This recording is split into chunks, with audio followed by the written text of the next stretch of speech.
ഘട്ടമായിട്ടുള്ള നമ്മൾ സമരം തുടങ്ങിയിട്ട് ഒരുപാട് നാളായി. നമ്മളോട് എല്ലാ കാലത്തും നമ്മളോട് കൂടെ നിൽക്കുന്നത് നമ്മൾ പഞ്ചായത്ത് പ്രസിഡന്റ് നയം വ്യക്തമാക്കണം എന്നുള്ള ഒരു താല്പര്യമാണ് നമ്മൾ പറയുന്നത്.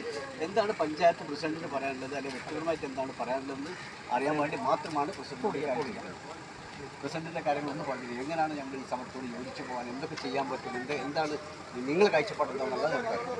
തീർച്ചയായും ഒരു ജനകീയ സമരമാണ്. ജനങ്ങളുടെ ജീവിക്കാനുള്ള അവകാശം, റൈറ്റ് ടു ലീവ് ഇവിടെ നിഷേധിക്കപ്പെടുന്നതുകൊണ്ടാണ് ജനങ്ങൾ കക്ഷി രാഷ്ട്രീയ ഭേദമന്യേ ഏവരും ഒരുമിച്ച് ഇവിടെ സമരം നടത്തുന്നത്. മാലിന്യ സംസ്കരണം ഒരു രാഷ്ട്രത്തിൻ്റെ ഉത്തരവാദിത്തമാണ്, ആ കാര്യത്തിൽ ഒരു സംശയവുമില്ല. എൻ്റെ മാലിന്യം എൻ്റെ ഉത്തരവാദിത്തമെന്നാണ് സർക്കാർ പറയുന്നത്. ഉറവിടത്തിൽ തന്നെ മാലിന്യം സംസ്കരിക്കണമെന്നാണ് ആപ്തവാക്യം. ഇതിനെല്ലാം കാറ്റിൽ പറത്തിക്കൊണ്ട് കോഴിക്കോട് ജില്ലയിലെ 7 തദ്ദേശ സ്വയംഭരണ സ്ഥാപനങ്ങളും 70 മുനിസിപ്പാലിറ്റിയും 70 ഗ്രാമപഞ്ചായത്തും 7 മുനിസിപ്പാലിറ്റി ഒരു കോർപ്പറേഷനിലെയും മാലിന്യം മുഴുവനും കൂടി കൊണ്ടുവന്നിട്ട് ഈ കോടഞ്ചേരി ഗ്രാമപഞ്ചായത്തിന് അതിലുള്ള കട്ടിപ്പാറ സംസ്കരിക്കുന്നത് എന്നതാണ് ഇതിൻ്റെ പ്രശ്നം. അതിന് പകരം കോഴിക്കോട് ജില്ലയിലെ 4 താലൂക്കുകളിലും അതാത് പ്രദേശങ്ങളിൽ ആ മാലിന്യം സംസ്കരിക്കാനുള്ള സംവിധാനങ്ങൾ രാഷ്ട്രീയ ഇച്ഛാശക്തിയോടുകൂടി ഭരണാധികാരികൾ എടുത്തു കഴിഞ്ഞാൽ 6 മാസം കൊണ്ട് നടപ്പിലാക്കാൻ ഒരു തടസ്സങ്ങളുമില്ല. ഇപ്പോൾ വടകര അങ്ങേയറ്റത്തും ആ 10-60 കിലോമീറ്റർ ദൂരെ ഒന്നും വേസ്റ്റ് എടുത്ത് ചീഞ്ഞ് നാറി ഇവിടെ കൊണ്ടുവന്ന് സംസ്കരിക്കുമ്പോൾ അതിൻ്റെ ദുർഗന്ധമെല്ലാം സഹിക്കേണ്ടത് ഈ പ്രദേശവാസികളാണ്. അതുപോലെ ഈ ഇരുതുള്ളിപ്പുഴ മലിനമാക്കുന്നു.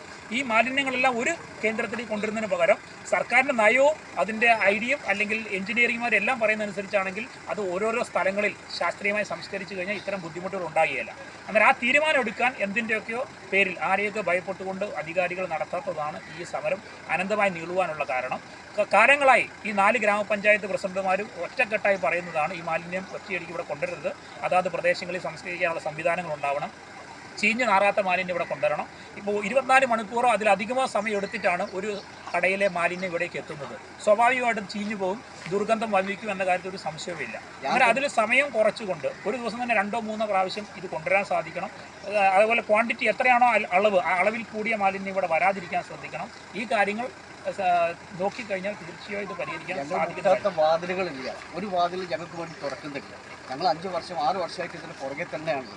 അപ്പോൾ ഇനി ഞങ്ങൾ എങ്ങോട്ടാണ് പോകേണ്ടത്, ആരാണ് കാണേണ്ടത്, എന്താണ് ചെയ്യുന്നത്? കോടഞ്ചേരി ഗ്രാമപഞ്ചായത്ത് ഞാൻ തന്നെ സാറേ, ഞാൻ ഇതിന് ഇരയാക്കപ്പെട്ട ഒരാളാണ്. ഞാൻ 8 മാസം ഹോസ്പിറ്റലിൽ കഴിഞ്ഞാൽ മഞ്ഞപ്പിത്തം പിടിച്ചിട്ട് ഈ തൊട്ടടുത്ത പ്രദേശമാണ് ഞാൻ തന്നെ. ഇനി വരുന്ന തലമുറക്കെങ്കിലും അല്ലെങ്കിൽ ഈ വരുന്ന ഈ കുട്ടിയൊക്കെങ്കിലും ഇന്ന് ഹോസ്പിറ്റലിൽ പോയിട്ട് സാറ് കണ്ടില്ലേ, ഒരു പെൺകുട്ടി പനി പിടിച്ചു, ഇത് എന്താ കംപ്ലൈൻറ്റ് വരുമ്പോൾ ചോദിക്കുന്നത് എന്താ ഡോക്ടർമാർ, ശുദ്ധമായി കിട്ടാത്തത് കൊണ്ട് ഉണ്ടാകുന്ന പ്രശ്നമാണ് പറയുന്നത്. എന്താണ് നമുക്ക് ഇത് ചെയ്യാനുള്ളത്? അതെ, ഇപ്പോൾ പഞ്ചായത്ത് തലത്തിൽ ചെയ്യാൻ പറ്റും. ഇപ്പോൾ പ്രത്യേക ഗ്രാമസഭാ യോഗം കൂടി ഇതിനെ ഇവിടെ നിന്ന് മാറ്റി സ്ഥാപിക്കണം, അല്ലെങ്കിൽ ഇവിടുത്തെ അളവിൽ കവിഞ്ഞ മാലിന്യം അശാസ്ത്രീയമായ സംസ്കരണത്തിന് പരിധിപ്പെടുത്തുന്ന തീരുമാനമെടുത്തു. അത് അധികാരികളെ അറിയിച്ചിട്ടുണ്ട്. ഇപ്പോൾ ഹൈക്കോടതി തന്നെ പഞ്ചായത്ത് കൃത്യമായി ഇതിൻ്റെ ദൂഷ്യ വശങ്ങളെക്കുറിച്ചും അതുകൊണ്ടുണ്ടാകുന്ന തിക്തഫലങ്ങളെക്കുറിച്ചും കൃത്യമായി പഞ്ചായത്തിൻ്റെ ഭാഗം വിശദീകരിച്ചിട്ടുണ്ട്. ജില്ലാ കലക്ടറോടും ശുചിത്വ മിഷനോടും എല്ലാം ഈ കാര്യങ്ങൾ പഞ്ചായത്തിൻ്റെ ഭാഗം ചെയ്തിട്ടുണ്ട്. പക്ഷേ ഇപ്പോൾ സംഭവിച്ചിരിക്കുന്നതെന്ന് പറഞ്ഞു കഴിഞ്ഞാൽ സർക്കാർ നോക്കുമ്പോൾ ഇത് മാലിന്യ സംസ്കരണം എവിടെയാണെങ്കിലും നടക്കണം, ഒരു പ്രദേശത്തിന് മാത്രം പ്രശ്നമാകുന്ന രീതിയിൽ ഇതിനെ സീരിയസ് ആയിട്ട് എടുക്കാത്തതാണ് ഇതിൻ്റെ ആത്യന്തികമായി പരിഹാരത്തിന് തടസ്സമായി നിൽക്കുന്നത്. രാഷ്ട്രീയ ഇച്ഛാശക്തിയോടുകൂടി ജില്ലാ ഭരണകൂടമോ അല്ലെ സംസ്ഥാന സർക്കാരോ ഒരു തീരുമാനം എടുത്താൽ പരിഹരിക്കാവുന്ന കാര്യമുള്ളൂ. കാരണം ബാക്കി ജില്ലകളിലെല്ലാം നിരവധി റെൻഡറിംഗ് പ്ലാന്റുകളുണ്ട്. കോഴിക്കോട് ജില്ലയിൽ മാത്രം ഒരു പ്ലാന്റിൽ തന്നെ ഇതെല്ലാം ചെയ്യണം എന്നുള്ള വാശി ആർക്കാണ് എന്നതാണ് ഇതിൻ്റെ പ്രശ്നം. ഉണ്ട്, വയനാട്ടിലുണ്ട്, കണ്ണൂരുണ്ട്, വിവിധ കോട്ടയത്തുണ്ട്, എല്ലാ ജില്ലകളിലും ഉണ്ട്. ആ രീതിയിലുള്ള പരിഹാരമാണ് ഇതിന് പരിഹരിക്കാൻ. ഡീസെൻട്രലൈസ്ഡ് ഡിസ്ട്രിബ്യൂഷനാണ് ഇതിന് ഏക പരിഹാരം. മാലിന്യങ്ങൾ പ്രാദേശികമായി തന്നെ സംസ്കരിക്കാനുള്ള ചെറിയ ചെറിയ സ്ലോട്ടർ ഹോമുകൾ, അതിപ്പോൾ കോഴിക്കോട് 5 ടെന്നിൻ്റെ ഉണ്ടെങ്കിൽ അതുപോലുള്ള വിവിധ സ്ഥലങ്ങളിൽ ഒരു മുനിസിപ്പാലിറ്റിക്ക് മിനിമം 1 വേണമെന്ന് സർക്കാർ തീരുമാനിച്ചുണ്ടാവില്ലേ. അപ്പോൾ മാലിന്യ സംസ്കരണത്തിൽ എന്തെല്ലാം കാര്യങ്ങൾ സർക്കാർ ചെയ്തു.